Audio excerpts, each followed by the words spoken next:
Bismillahirrahmanirrahim. Assalamu alaikum. This is Iqra Hafeez and you're watching Desi TV USA. Let's have a look at the news. Pentagon Press Secretary Brigadier General Pat Ryder holds a news briefing after a so-called Chinese spy balloon sparked a political furor in the US. I was wondering, is there any way that the Pentagon is able to gauge how long it could potentially loiter, comparing to balloons that have been in the past, and how long do you anticipate that it could loiter? Sure. Yeah, so as I mentioned, we'll continue to monitor it. Right now, we assess that it'll probably be over the United States for a few days, but we'll continue to monitor, review our options, and keep you updated as we can. Thank you.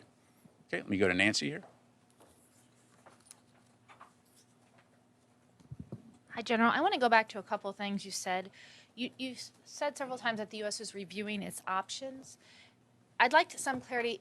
Is the option of shooting down the balloon, particularly as it's going over more populated areas, off the table? Is that still amongst the options that the U.S. military is considering? And if so, under what conditions would it do so? Yeah, thanks, Nancy. So at this stage, what I can tell you is, again, we're reviewing options. I'm not going to go into more specifics than that. And when and if there's any updates to provide, we'll let you know. It's been ruled out, shooting. Again, we're monitoring it and we're reviewing options. No, just leave it there. And then Secretary of State Antony Blinken is speaking to the media with South Korean's Foreign Minister Park Jin. Colleague and my friend, the Republic of Korea is a vital and long-standing strategic partner, and I'm particularly grateful to have such a close friend in Jin to bring this alliance between our countries even closer. Before I talk about the productive discussions that we had today and the agreement we just signed, Jin, if you'll allow me, I'd just like to briefly address the presence of the Chinese surveillance balloon in U.S. airspace. I spoke this morning with Director of the CCP Central Foreign Affairs Office, Wang Yi, to convey that in light of China's unacceptable action, I am postponing my planned travel this weekend to China. As you know, President Biden and President Xi agreed during their meetings in Bali in November that I would travel to Beijing to follow up on the Prime Minister Shehbaz Sharif chaired the important meeting of the Apex Committee on Friday in Governor House, Khyber Pakhtunkhwa, Peshawar. The meeting reviewed in detail the incidents of terrorism, especially the suicide attack on the Mosque of Peshawar police lines on January 30, 2023, and the situation after that.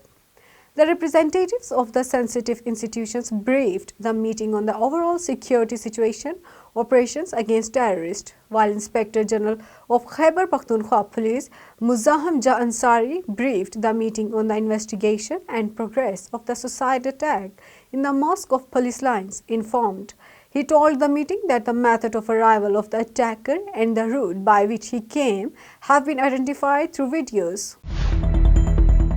Pakistan Prime Minister Shehbaz Sharif said on Friday the International Monetary Fund was giving his country a tough time over unlocking stalled funding from $6.5 billion bailout at a time of unimaginable economic crisis.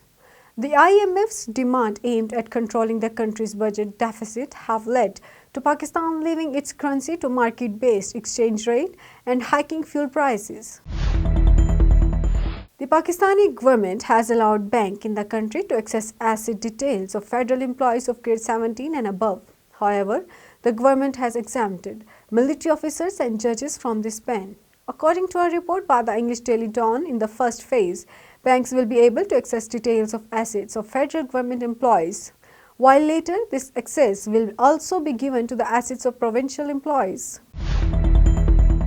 India's Gautam Adani, the school dropout who rose to become one of the world's richest men, suffered a stunning defeat on Wednesday when his flagship firm withdrew a blockbuster share sale after by a small US investment firm over his business practices. Mexican parishioners took their baby Jesus figures for blessings and celebrated Candlemas with a traditional dish, tamales, in Mexico City.